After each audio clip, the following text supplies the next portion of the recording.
rugsėjo 23 dieną, šeštadienį, kviečiame į Skirsnemunę, kur vyks 5. Respublikinė mėgėjų teatrų šventė Lauro vainikas, skirta Jurbarko kultūros centro Skirsnemunės skyriaus teatro Pakeleivis veiklos 10-mečiui.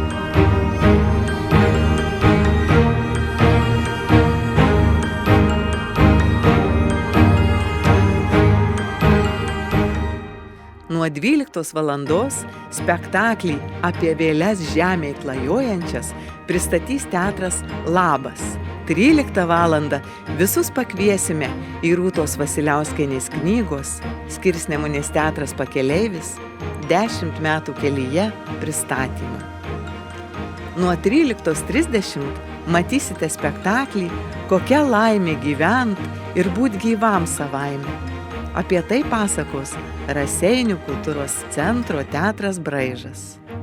Po spektaklio mėgausimės Veliuonos kultūros centro solisto Naglio Mačėno atliekamomis dainomis. Na, o 15 valandą kartu su Skirsnemunės teatru Pakeleivis keliausime į nuotaikingąją Žaldokynę. Taigi rugsėjo 23 dieną nuo 12 valandos jūsų lauksime Skirsnemunėje.